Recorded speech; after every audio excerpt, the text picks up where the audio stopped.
जय हिंद दोस्तों। इस वीडियो में हम लोग ग्रामीण परिवेश का सेट 3 करने वाले हैं। मैंने 2 सेट आपको कंप्लीट करा दिया। आज भी सेट 3 में हम लोग टॉप 20 मोस्ट इंपोर्टेंट और सिलेक्टेड क्वेश्चन देखने वाले। देखिए दोस्तों, हम लोग ग्रामीण परिवेश का 520 प्रश्नों की सीरीज कर रहे हैं। अगर आपकी दुआ, सपोर्ट और प्यार रहा तो एग्जाम से पहले 520 प्रश्नों की सीरीज हम कंप्लीट कर लेंगे, ठीक है। और आप लोग दोस्तों वीडियो के एंड में कमेंट करके जरूर बताइएगा कि आपके 20 में से कितने क्वेश्चंस सही हुए हैं। तो हम लोग वीडियो शुरू करते हैं दोस्तों फर्स्ट क्वेश्चन के साथ। पहला क्वेश्चन है, ग्रामीण आवास ऋण अनुदान योजना के अंतर्गत प्रदान किया जाता है। ऑप्शन है आपके पास सब्सिडी, जिसे कि अनुदान भी बोलते हैं, ऋण, या ऑप्शन सी है ए और बी दोनों, या फिर ऑप्शन डी है निःशुल्क सहायता।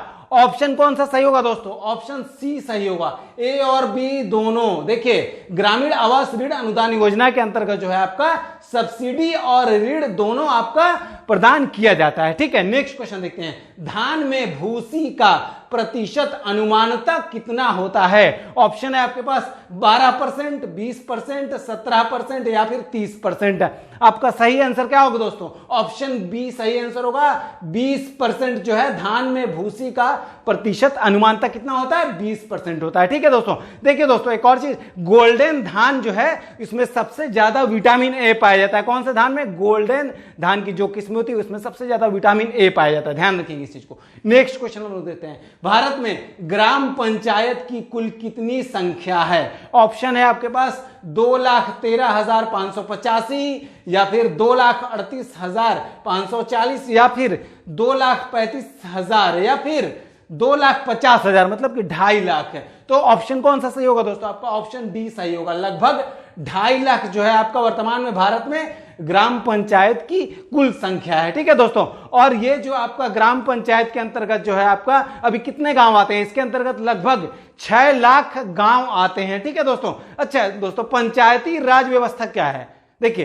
पंचायती राज व्यवस्था जो है ग्रामीण भारत की स्थानीय स्वशासन की एक प्रणाली है, ठीक है। जिस तरह आपका नगर पालिका तथा उप नगर पालिकाओं द्वारा शहरी क्षेत्रों का स्वशासन चलता है, उसी तरह से पंचायती राज संस्थाओं के माध्यम से जो है आपका ग्रामीण क्षेत्रों का स्वशासन चलता है, ठीक है। अच्छा दोस्तों, त्रिस्तरीय पंचायती राज व्यवस्था की शुरुआत किस समिति की सिफारिश पर की गई थी?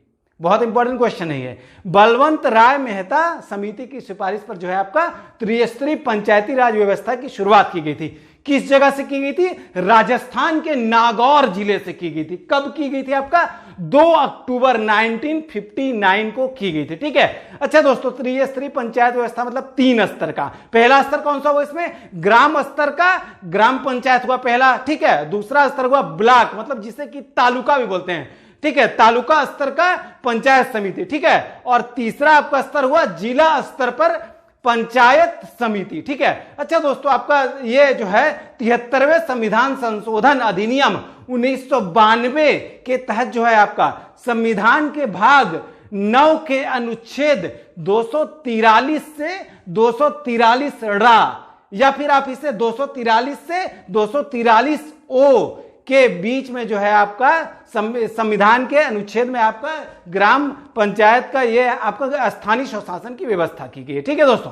नेक्स्ट क्वेश्चन हम देख लेते हैं, मिट्टी का कटाव सर्वाधिक किस प्रकार की मिट्टी में होता है? ऑप्शन है आपके पास सिल्टी मिट्टी, मटियार मिट्टी, बलुई मिट्टी, या फिर उपयुक्त सभी। कौन सा ऑप्शन दोस्तों सही होगा? ऑप्शन सी सही होगा, बलुई मिट्टी, ठीक है। कौन सा ऑप्शन सही होगा? ऑप्शन सी सही होगा आपका, बलुई मिट्टी। देखिए दोस्तों, ये आपका जो है मिट्टी का कटाव सर्वाधिक बलुई मिट्टी में क्यों होता है? ऐसा इसलिए होता है क्योंकि बलुई मिट्टी जो है, बलुई मिट्टी को पौधे की जड़ें बांध नहीं पाती हैं। देखते होंगे आप लोग, बलुई मिट्टी आसानी से बह जाता है, उसको जो है बलुई मिट्टी को पौधे की जड़ें नहीं बांध पाती है। इस वजह से आपका मिट्टी का सर्वाधिक कटाव बलुई मिट्टी का होता है, ठीक है। नेक्स्ट क्वेश्चन देखते हैं हम लोग, पूसा रूबी किसकी उन्नत किस्म है? ऑप्शन है आपके पास बैगन, टमाटर, फूलगोभी, या फिर बंद गोभी। कौन सा ऑप्शन सही होगा? ऑप्शन बी आपका सही होगा, टमाटर, ठीक है। टमाटर, पूसा रूबी किसकी उन्नत किस्म है? टमाटर की। नेक्स्ट क्वेश्चन देखिए, खसरा में किसका उल्लेख नहीं किया जाता है? ऑप्शन है आपके पास फसलों का विवरण, खेतों का क्षेत्रफल, सिंचाई के स्रोत या फिर ऊर्जा के स्रोत। खसरा में किसका विरोध नहीं किया, किसका उल्लेख नहीं किया जाता दोस्तों? ऑप्शन कौन सा सही होगा? ऑप्शन डी सही होगा। ऊर्जा के स्रोत का जो है आपका खसरा में उल्लेख नहीं किया जाता है, ऊर्जा के स्रोत का। नेक्स्ट क्वेश्चन, ऐच्छिक चकबंदी का सर्वप्रथम प्रयास किस राज्य में किया गया था? ऑप्शन है आपके पास उत्तर प्रदेश, बिहार, तमिलनाडु, पंजाब। कौन सा ऑप्शन सही होगा दोस्तों? आपका पंजाब सही होगा, ऑप्शन डी सही होगा। ठीक है, नेक्स्ट क्वेश्चन, वह कोना जहां खेत की 3 मेड़ें आपस में मिलती हैं क्या कहलाती हैं? ऑप्शन है आपके पास मेड़ कटान, त्रिमोड़ा, 3 मेड़ा या फिर सेह मेड़ा।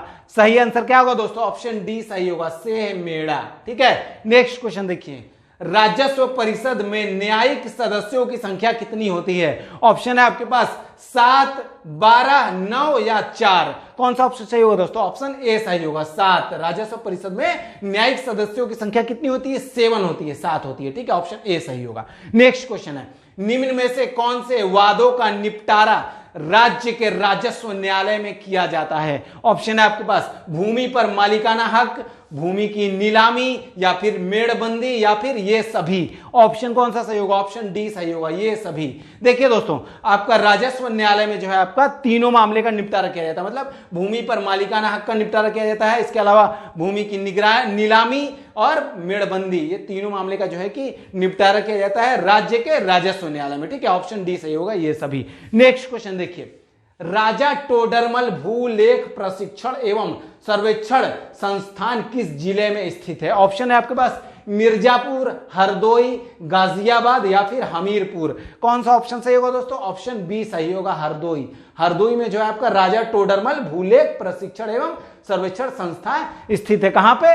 हरदोई में स्थित है। ठीक है दोस्तों, अच्छा, ये जो इस संस्थान में जो है आपका ये जितने भी आईएएस, आईपीएस, पीसीएस अधिकारियों और इसके अलावा नायब तहसीलदार और आपका ये राजस्व कर्मियों को जो है आपका भूलेख संबंधी प्रशिक्षण दिया जाता है इस संस्थान में। ठीक है, इस चीज को ध्यान रखिएगा। अच्छा दोस्तों, राजा टोडरमल कौन थे? ये अकबर के दरबार के नौरत्नों में से एक थे राजा टोडरमल। ठीक है, और यह आपका अकबर के दरबार के राजस्व और वित्त मंत्री भी थे राजा टोडरमल। ठीक है, और टोडरमल ने भूमि पैमाइश के लिए विश्व की प्रथम मापन प्रणाली तैयार की थी। इस चीज को ध्यान रखिएगा आप लोग। ठीक है, नेक्स्ट क्वेश्चन देखते हैं हम लोग, लेखपाल की नियुक्ति कौन करता है? ऑप्शन है आपके पास राज्य सरकार, आयुक्त, कलेक्टर या फिर तहसीलदार। कौन सा ऑप्शन सही होगा? ऑप्शन सी सही होगा, कलेक्टर जो है आपका लेखपाल की नियुक्ति करते हैं। ठीक है, नेक्स्ट क्वेश्चन है, कृषि वर्ष कब समाप्त होता है? ऑप्शन है आपके पास 31 जनवरी, 30 जून, 20 सितंबर या फिर 31 दिसंबर। सही आंसर क्या होगा? ऑप्शन बी सही होगा, 30 जून। ठीक है, 30 जून को जो है आपका कृषि वर्ष समाप्त होता है। नेक्स्ट क्वेश्चन, नक्शा, खसरा या खतौनी में किसी गलती या भूल सुधार के लिए किसको प्रार्थना पत्र दिया जा सकता है? ऑप्शन है आपके पास राजस्व निरीक्षक, तहसीलदार, कलेक्टर या फिर लेखपाल। कौन सा ऑप्शन सही होगा दोस्तों? ऑप्शन बी सही होगा, तहसीलदार को प्रार्थना पत्र दिया जा सकता है आपका नक्शा, खतरा या खतौनी में किसी गलती या भूल सुधार होने पर। नेक्स्ट क्वेश्चन देखिए, किसान बही किसके द्वारा प्रदान किया जाता है? ऑप्शन है आपके पास सहायक कलेक्टर, लेखपाल, तहसीलदार या फिर कलेक्टर। कौन सा आंसर सही होगा दोस्तों? ऑप्शन डी सही होगा, कलेक्टर। ठीक है, किसान बही जो है आपका कलेक्टर द्वारा प्रदान किया जाता है। नेक्स्ट क्वेश्चन, ग्राम सूची के रजिस्टर का पुनरीक्षण कितने वर्ष बाद किया जाता है? ऑप्शन है आपके पास दोस्तों 1 वर्ष, 3 वर्ष, 5 वर्ष या 7 वर्ष। कौन सा ऑप्शन सही होगा दोस्तों? ऑप्शन सी सही होगा,